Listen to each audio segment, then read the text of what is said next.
আজ আমি আপনাদের সঙ্গে এমন একটা রেসিপি শেয়ার করব যেটা খেতে বাইরে ক্রিস্পি আর ভেতরে সফট। এটা খেতে যেমন টেস্টি আর বানানো খুবই সহজ। যদি হঠাৎ করে মুখরোচক কিছু খেতে আপনাদের ইচ্ছে করে তাহলে খুব কম সময়ে এই রেসিপি আপনারা বাড়িতে তৈরি করে নিতে পারেন। জাস্ট কয়েকটা উপকরণ থাকলে পারেই চট করে এই রেসিপি আপনারা বাড়িতে তৈরি করে নিতে পারবেন।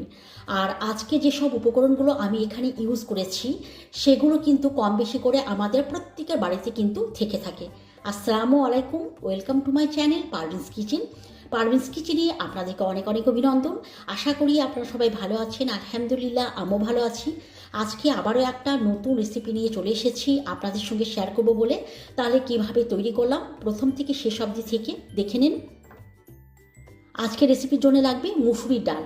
এই মুসুরির ডাল আমি পানি দিয়ে 2 ঘন্টা আগে ভিজে রেখেছিলাম। তারপর পানি পাল্টে পাল্টে পরিষ্কার করে ধুয়ে নিয়েছি এবং ছেঁকে নিয়েছি। এখানে দিয়ে দিলাম কয়েকটা কাঁচা লঙ্কা। এখানে কিন্তু কোনো পানি দেব না।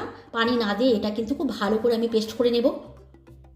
আর আমি পেস্টটা করেও নিয়েছি। আপনাদেরকে একবার দেখিয়ে দিই কীভাবে আমি পেস্টটা করে নিয়েছি।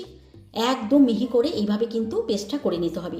এটাকে সাইডে রেখে দেবো। আর আমি নিয়ে নেবো ফুলকপি। আমি অর্ধেকটা ফুলকপি নিয়েছি, পরিষ্কার করে পানি দিয়ে ধুয়ে নিয়েছি।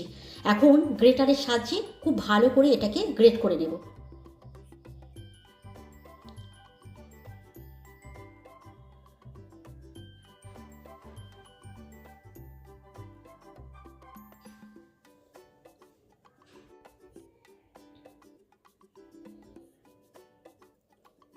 গ্রেটারের সাহায্যে খুব ভালো করে আমি গ্রেট করে নিয়েছি। এটাকে এখন একটা পাত্রের মধ্যে নিয়ে নেব। তার জন্য আমি একটা নিয়ে নিলাম পাত্র। এই পাত্রর মধ্যে আমি ফুলকপি নিয়ে নেব। তারপর এই ফুলকপির মধ্যে আমি দিয়ে দেবো যে মুসুরির ডালটা আমি পেস্ট করে রেখেছিলাম, সেটা আমি এখানে দিয়ে দেবো। মুসুরি ডালের পেস্টটা আমি এখানে দিয়ে দিয়েছি। তারপরে এখানে আমি দিয়ে দেবো ছোট্ট ছোট করে কেটে রাখা পেঁয়াজ। আর আমি দিয়ে দেবো কিছুটা ধনে পাতা। তারপর অন্যান্য মশলা দিয়ে দেবো। প্রথমেই দিয়ে দেবো স্বাদ অনুযায়ী লবণ, হলুদের গুঁড়ো, চিলি ফ্লেক্স, অরিগ্যানো, কালো জিরে, জিরে, মৌরি,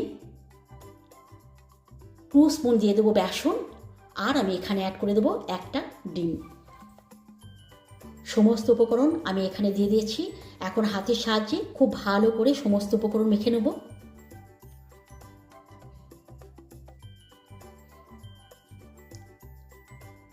খুব ইজি, চাইলে পারে কিন্তু এই রেসিপি আপনারা বাড়িতে তৈরি করে নিতে পারেন।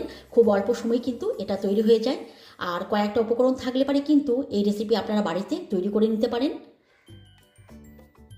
খুব ভালো করে আমি মেখে নিয়েছি। এখন অল্প অল্প এখান থেকে নেব এবং ঠিক এইভাবেই আমি একটা আকার দিয়ে নেব। তারপর আমি দিয়ে দেবো গরম গরম তেলে। আমি তেল কিন্তু অলরেডি বসিয়ে দিয়েছিলাম গরম হওয়ার জন্যে। এখানে কিন্তু একটার পর একটা এইভাবে দিতে থাকবো। তারপর এপিট ওপিট করে খুব ভালো করে এগুলোকে কিন্তু ফ্রাই করে নেব। সন্ধ্যার সময় হঠাৎ করে যদি আপনাদের বাড়িতে কোনো গেস্ট এসে হাজির হয় তাহলে খুব কম সময়ে খুব কম উপকরণ দিয়ে এই রেসিপি তৈরি করে গরম গরম চায়ের সঙ্গে আপনারা দিতে পারেন। আর এটা খেতে অনেক বেশি টেস্টি, অনেক বেশি ক্রিস্পি। সো আপনারা ট্রাই করে দেখতে পারেন। সত্যি বলছি বন্ধুরা, এই রেসিপির একবার যদি তৈরি করেন তাহলে কিন্তু এর স্বাদ মুখে লেগে থাকবে। কথা বলতে বলতে কিন্তু খুব ভালো করে এগুলোকে ফ্রাই করে নিলাম। এইভাবে কিন্তু বাকিগুলো ফ্রাই করে নেব। তারপর আমি আপনাদেরকে পরিবেশন করে দেখাচ্ছি। সবগুলো কিন্তু আমি তৈরি করে একটা প্লেটের মধ্যে নিয়ে নিয়েছি। তাহলে বন্ধুরা, আজকের রেসিপি আপনাদেরকে কেমন লাগলো? আশা করি ভালো লেগেছে। যদি ভালো লাগে লাইক কমেন্ট অবশ্যই করবেন। আর আপনারা যদি এই রেসিপি কখনও বাড়িতে তৈরি করেন তাহলে কেমন হয়েছে অবশ্যই কিন্তু আমাকে কমেন্ট করে জানাবেন। আজকের মতো আসি, আবারও অন্য কোনো দিন আবারও অন্য কোনো নতুন রেসিপি নিয়ে চলে আসবো। ভালো থাকবেন, সুস্থ থাকবেন। খোদা হাফেজ।